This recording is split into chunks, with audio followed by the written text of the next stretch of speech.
qu'il y a un mot qui a été utilisé à l'instant par Hubert et puis aussi dans les questions-réponses de l'intervention précédente, c'est la cohérence. Et au final, c'est un enjeu clé. Parce que, enfin, on le voit, on l'a vu ce matin, il y a beaucoup de process qui sont mis en place pour gérer finalement cette relation beaucoup plus protéiforme, beaucoup plus difficile. Dit de manière plus prosaïque, c'est quand même le bordel sur les réseaux sociaux. Quels sont les process qui nous permettent de gérer ça? Quelles sont les solutions qu'on peut appliquer? Alors, ça n'est pas le premier paradoxe de la présentation que je vous propose pour moi que de parler cohérence, parce que mon parcours n'est pas forcément des plus cohérents. Commencer en M&A chez Clifford Chance en cabinet d'avocat. Pour terminer dans une agence de pub, il y en a assez peu qui vont du cabinet d'avocat en M&A jusqu'à l'agence de pub. J'en rencontrerai sûrement d'autres dans ma vie, mais j'en ai pas encore rencontré beaucoup. Mais c'est néanmoins ce dont je veux vous parler parce que justement ce parcours varié m'a permis de voir plusieurs choses et d'essayer d'observer un petit peu, notamment mes activités un peu académiques au CELSA, de voir comment le monde dans lequel on vit, ce monde digital, avait évolué et nous imposait finalement, nous, entreprises, marques et agences, de réagir. Premier point, c'est que jusqu'à il y a peu, dans cet espace public, voilà, où nous avons nos clients, les consommateurs, il y avait principalement un filtre qui organisait tout. C'était assez pratique. C'était le filtre médiatique. On avait le journaliste qui allait faire deux choses, de notre point de vue. La première, c'était permettre d'avoir comme des silos d'un côté des leaders d'opinion, peut-être plutôt de l'autre, via des JT ou des émissions à la télé, des consommateurs, et puis en interne avoir mes forces de vente, mes collaborateurs. On avait ce filtre qui opérait une classification relativement aisée pour ensuite parler à chacun dans ces silos. Ce filtre faisait aussi une deuxième chose, c'est que le journaliste, d'une certaine manière, séparait le grain de l'ivraie.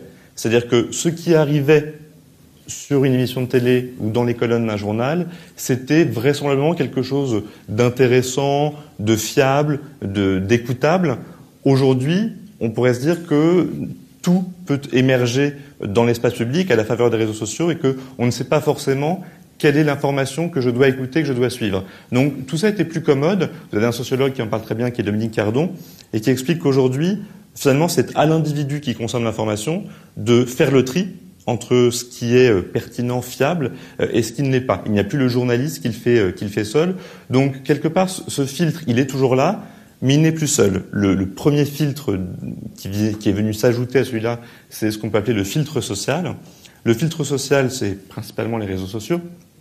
Et ce filtre, il a pour effet de concentrer un petit peu les messages et les publics. Alors, aujourd'hui, vous avez finalement vous avez toujours, des médias qui jouent un rôle important et qui vont quelque part amorcer les conversations en ligne. Vous avez des études intéressantes à peu près sur des sujets politiques, corporate, d'opinion, de débat public.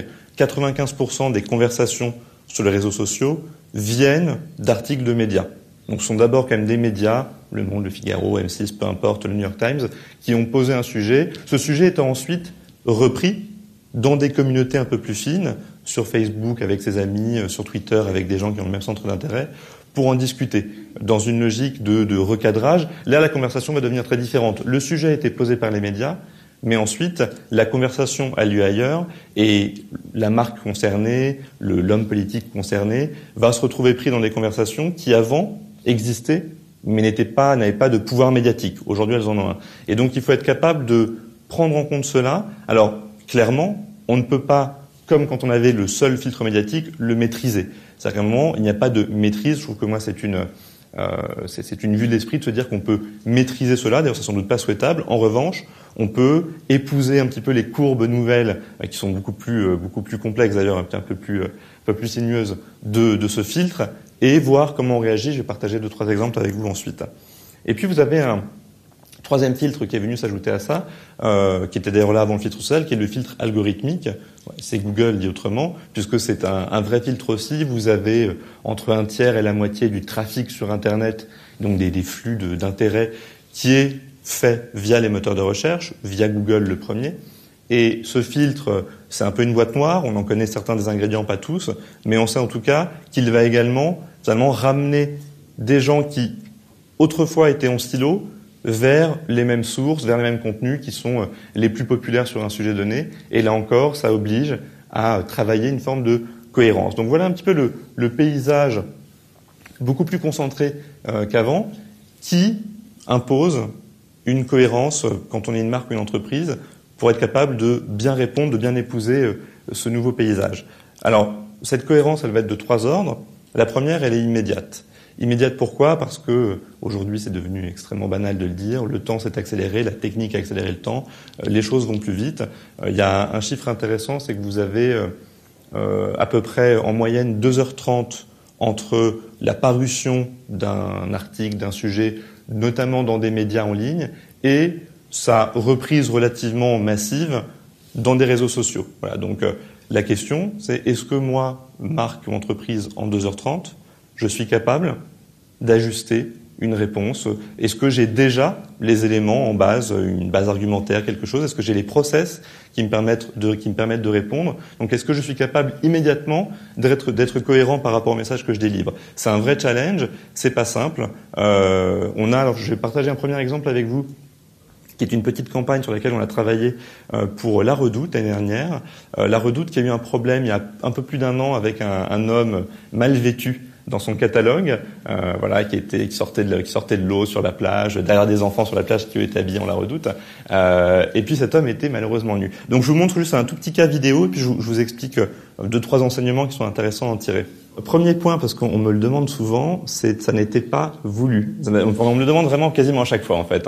La Redoute n'a pas mis délibérément un homme nu dans une photo de produit, c'était une véritable erreur dans la chaîne logistique, 33 600 images sur le site. Donc voilà, c'est une erreur comme ça, personne n'avait repéré en magnifiant la photo cet homme qui sortait de l'eau. Donc ça c'est le premier point. Donc contrairement à d'autres marques, on va dire, qui parfois peuvent volontairement écrire quelque chose. Je voyais hier encore une compilation des tweets, par exemple, ou des tweets les plus maladroits, Gap qui incite les gens à faire du shopping sur son site pendant l'ouragan Sandy aux États-Unis. C'est maladroit. Ou je ne sais plus quelle marque qui rebondit sur les événements au Caire en disant que c'est chaud au Caire mais que tout va bien chez eux. Enfin bon, donc ça c'est des vraies maladresses, mais que ce soit volontaire ou involontaire, la question c'est est-ce qu'on est capable à un moment, de l'assumer, de ne pas contrôler, parce qu'on ne peut pas le contrôler, mais de rebondir comme on le peut, mais de manière cohérente. Là, La Redoute, typiquement, par rapport à la marque, La Redoute, leur stratégie de marque, c'est pas exprimé comme ça, mais c'est d'exaucer, d'inspirer et d'exaucer, on va dire, des souhaits. Donc, il y avait une volonté aussi d'exaucer des souhaits de personnes, de se voir habillés par rapport à un homme qui était nu sur la photo. Donc il y avait premièrement ça, et puis il y avait effectivement le fait de se dire qu'on ne va pas imposer son message ex nihilo, mais qu'on va venir et faire passer son message de manière réactive, appropriée par rapport à l'état d'esprit des gens, des consommateurs, pour La Redoute à ce moment-là. Alors, juste avant, je parlais de 2h30. Un autre point important, c'est que bien évidemment, ça ne s'est pas fait en 2h30. Là, c'était quelque chose d'ampleur, c'est-à-dire que pour une fois, ça a duré. C'est-à-dire que généralement, un buzz ou un bad buzz ne dure pas longtemps, quelques heures tout au plus. Là, ça a duré plusieurs jours, avec tous les Tumblr que vous avez vus qui reprennent, qui parodient. Donc, c'était devenu ce qu'on appelle un mème sur Internet, et avec une bonne longévité. Donc, en fait, il a fallu à peu près 3 semaines, je crois, ce qui est trop long pour arriver à répondre, parce que, quelque part, les process mettant du côté de l'agence que du côté du client La Redoute n'étaient pas en place. On n'était pas encore prêt en réalité à le faire. Techniquement, on aurait pu le faire en 2 ou 3 jours, je pense. Il n'y avait pas de problème pour arriver avec ça en 2 ou 3 jours. Mais les process n'étaient pas là, des deux côtés. Donc ça a mis 3 semaines. C'était encore pertinent parce que le buzz n'était pas tout à fait éteint, donc on a estimé que c'était encore bon le moment de le sortir. Bon, donc c'était pas tout à fait immédiat, mais en tout cas la volonté était là. Et la reprise, le rebond a été plutôt intéressant et a eu la même visibilité que la crise de départ. En tout cas, c'est ce qu'on voulait. Donc ça, c'est le premier point. Il y a beaucoup d'autres exemples là-dessus. Le deuxième point, c'est ce que j'appelle la cohérence endogène. C'est plutôt par rapport à soi, par rapport à son passé. Aujourd'hui, vous avez paradoxalement aussi un temps qui s'est raccourci, des cycles très courts, mais Internet qui offre une mémoire infinie des choses. Si vous allez sur le site de l'INA en France, vous avez absolument toutes les publicités de marque des 30 dernières années à peu près, plein d'interventions des patrons d'entreprises. Vous pouvez retrouver tout ce qu'une marque ou une entreprise a pu dire sur différents sujets via l'INA, via Google ou autre. Et la question, c'est de savoir si on est capable aussi d'assurer une cohérence dans le temps entre ce que je disais hier, avant-hier, il y a 1 an, 5 ans, etc., et ce que je dis aujourd'hui. Alors bien évidemment, on a le droit d'évoluer. Il y a une pub qui le disait autrement. On a le droit de changer d'avis. Mais je prends l'exemple, et je saisis la perche que Hubert m'a tendue en reparlant de Dominique de Villepin. Pour le coup, en plus, il y avait des choses très clivantes dans le passé politique de Dominique de Villepin, la dissolution de 97, le CPE en 2006, et puis des choses plus positives, en tout cas a priori, le discours à l'ONU en 2003.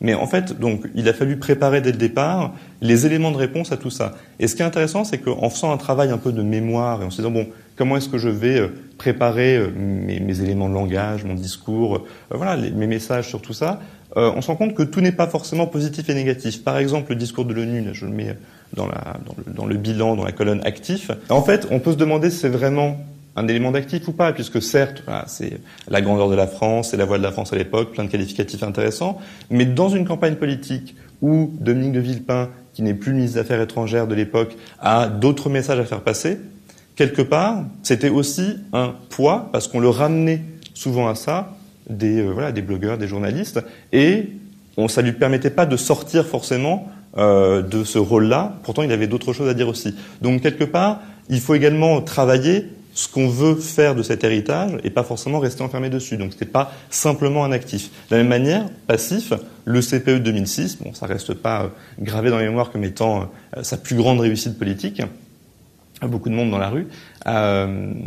Et bien là, en fait, aussi, quelque part, quand on voit toujours le débat qui fait rage sur la souplesse du marché du travail, est-ce que ça aurait été au final une solution pour plus de souplesse, peut-être à l'allemande? Voilà, c'est pas un débat que je vais ouvrir avec vous, mais en tout cas, on peut le travailler d'un point de vue de communication de différentes manières. Donc ce travail de mémoire, il est très important. C'est du temps à passer en plus quand on lance des démarches pour être capable d'apporter de la cohérence à ce qu'on a fait, ce qu'on a dit et ce qu'on dit aujourd'hui. Et dernier élément de cohérence exogène, cette fois c'est plus par rapport au monde qui nous entoure et qui va très vite. Alors avec 200 millions de blogs, 400 millions de tweets par jour, 72 heures de vidéos uploadées chaque minute sur YouTube. Enfin, d'ailleurs, ça c'est le chiffre officiel. Après la police vous dira 20 heures et puis les organisateurs de la manif pour tous vous diront 200 heures par minute, mais ça c'est un autre débat. On va dire 72 heures pour prendre quelque chose au milieu. Il y a énormément de données, énormément d'informations qui sont disponibles. Alors on parle d'infobésité. La question étant à nouveau pour une marque, une entreprise, d'un point de vue de cohérence, est-ce que je suis capable d'être cohérent par rapport aux données, aux faits, aux informations qui circulent sur moi? Il y en a énormément. En tout cas à celles qui sont fiables, ou en tout cas à celles auxquelles mes consommateurs, mes parties prenantes, mes clients vont accorder de l'intérêt. Voilà, à la limite, que ça soit vrai ou pas, si à un moment, toutes les personnes à qui je parle accordent de l'intérêt à une donnée que moi je n'ai pas produite, est-ce que je peux être en cohérence par rapport à ça? Comment est-ce que je peux réagir? Un exemple récent là-dessus, dans lequel je n'ai absolument rien eu à voir cette fois, je trouve ça a eu lieu il y a un mois, c'est une marque de voiture électrique qui s'appelle Tesla, alors de voiture électrique haut de gamme, parce que ça commence à peu près à 60 000, 70 000 $, je crois, la voiture, avec les aides gouvernementales. Donc plutôt des voitures haut de gamme électriques, ils ont une voiture qui a 400 km d'autonomie à peu près, ce qui est beaucoup pour une voiture électrique. Et un journaliste du New York Times s'est dit, je vais essayer de relier, quelque part dans la banlieue de Washington, à New York, avec cette voiture électrique, en plein hiver. Alors, hasard de calendrier, c'était même le plein blizzard de début février, je crois, sur la côte Est. Donc, il faisait extrêmement froid, ce qui, pour celles et ceux qui s'intéressent aux voitures électriques, n'est pas très bon pour les batteries. Ça a plutôt tendance à endommager l'autonomie. Donc, il a fait cette tentative, avec différents chargeurs à certains endroits. Ça s'est, selon l'article qui est à gauche, très mal passé. Voilà. Tombé en panne, il a dû rouler en éteignant la clim pendant 100 km alors qu'il fait à peu près moins 15 dehors. C'est ce que le journaliste raconte. Voilà, donc un essai automobile, comme on peut le voir, qui se passe mal. Quelques heures après, le patron de Tesla, qui était un des fondateurs de PayPal, donc voilà, un peu très introduit dans la Silicon Valley, très suivi par tous ces médias, Elon Musk, fait un tweet en disant que l'article est faux, que le journaliste n'a pas conduit comme il le dit, et que les données le montrent. Je trouve ça assez intéressant puisqu'on a un journaliste qui écrit quelque chose, donc un élément externe, et puis le patron de l'entreprise qui vient dans la mêlée directement, qui passe pas par une conférence de presse ou autre, qui lance un tweet et qui publie un article sur le site de Tesla, qui est quand même assez visité à ce moment-là, avec plein de logs, de données, issus de la voiture. Alors d'ailleurs, on découvre au passage que la voiture enregistre absolument tous nos faits et gestes quand on est conducteur, absolument tout, et que Tesla a accès à tout. Donc là déjà, il y a un petit hiatus sans doute de communication, puisque vous êtes surveillé, grosso modo, et ils essaient, enfin le patron de Tesla essaie à travers ces données de démonter l'article du journaliste en disant regardez, là à tel endroit il a tourné pendant 5 minutes en rond pour épuiser la batterie. Enfin, c'est ce que le patron dit, par exemple. Il a tourné sur un parking en rond. Donc, ensuite de quoi le journaliste répond dans un autre article où il explique qu'au lieu de tourner en rond, en fait, il cherchait une borne électrique pour recharger sa satanée voiture qui n'avait plus de batterie. Et donc, en fait, il répond à tout, ce qui fait que il n'y avait pas de vérité. C'était un peu entre les deux. Il se renvoyait la balle. Ce qui est intéressant, en fait, c'est que spontanément, via sa démarche, il s'est créé des alliés et des opposants, le patron de Tesla. Et puis vous avez à droite notamment pas mal de propriétaires de Tesla, je crois une dizaine, qui se sont dit, nous, on va reproduire l'expérience et on va vous raconter comment ça se passe pour de vrai. Donc c'est une dizaine d'automobilistes de la côte Est qui ont refait exactement la même chose, qui l'ont live tweeté sur un compte Twitter dédié, alors bien évidemment très relayé par Tesla, mais tout ça s'est monté apparemment spontanément. Est-ce que c'était organisé par Tesla? C'est possible, c'est probable, et voilà, ça serait pas idiot d'un point de vue communication. Encore qu'après c'est idiot si ça se sait. Mais et donc finalement, je crois que la plupart ont fait le trajet sans trop d'encombre. Voilà, c'est pas idéal non plus, mais ils l'ont fait sans trop d'encombre. Et donc quelque part, ce que je trouve intéressant dans cet exemple, c'est la capacité à réagir, vite, on en revient à l'immédiateté, mais aussi à utiliser des données, des faits qui existent à droite à gauche, tout rassembler pour me redonner un point de vue cohérent face à une critique en l'occurrence. Donc voilà un petit peu le point que je voulais partager avec vous pour finir cette matinée qui a été riche en retours d'expérience et en illustration. C'est ce besoin de cohérence, de ramener un peu de cohérence dans un monde effectivement qui est, comme je disais très tôt, très bordélique en apparence, mais en apparence seulement.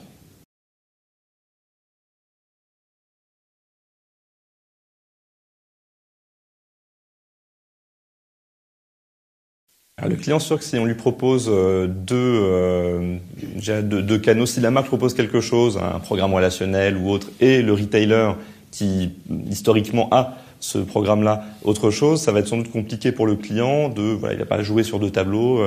Et enfin, on le voit, il y a quand même une tension ici, c'est que la plupart des marques, par les cosmétiques, je pense à L'Oréal qui se lance, ça y est, en e-commerce en propre, essaye de reprendre la main sur ce canal extrêmement important, et ça rejoint aussi la question de la data, de la connaissance client finalement. Donc aujourd'hui, moi, ce que j'observe, c'est qu'il y a plutôt une tension existante entre les retailers type, et notamment y compris les nouveaux retailers type Amazon, et puis les marques qui vont essayer quand même, au-delà il y a quand même des éléments de réponse type la veille, l'écoute, du web social notamment, voir quelles sont les conversations. Si on déploie du own media, comme on dit sur ses pages Facebook, ses comptes, on a des canaux de retour. Mais ça sont des canaux plutôt d'image, de réputation, des retours isolés. C'est pas forcément des canaux business comme vont l'être derrière les programmes relationnels. Et donc aujourd'hui, il y a un peu une tension. Une marque qui a bien réussi, c'est Nike.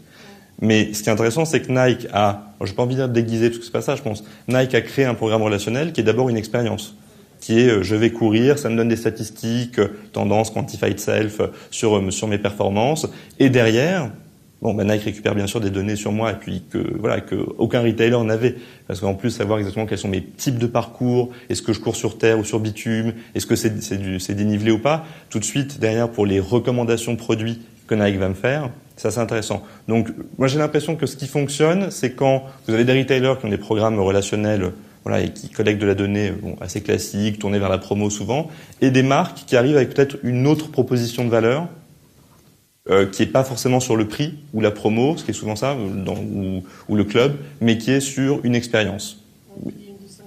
Voilà. En tout cas, Nike mais il n'y a pas beaucoup d'autres exemples, parce qu'en fait, on parle tous souvent de Nike, il n'y a pas beaucoup d'autres exemples encore de programmes expérientiels de marque comme Nike. C'est un peu ça. Je sais pas si c'est devenu. Oui, c'est vrai que quelque part, mais je sais pas s'ils collectent des données, mais je sais pas s'ils en font un programme. Je suis même pas sûr. Pour l'instant, c'était plutôt on vous surveille parce qu'on a besoin de savoir comment nos voitures fonctionnent. C'est pas on vous surveille, parce qu'on s'en fiche de savoir si vous êtes allé chez Burger King ou chez McDo. Mais ça serait intéressant effectivement de se dire et qu'est-ce que maintenant j'apporte comme valeur ajoutée à un client parce que j'ai des données sur lui. Moi, marque Tesla, effectivement, il y a des pistes. En tout cas, la donnée, soit qu'on la collecte spontanément, soit qu'il faille créer un nouveau service pour la collecter, est un levier intéressant.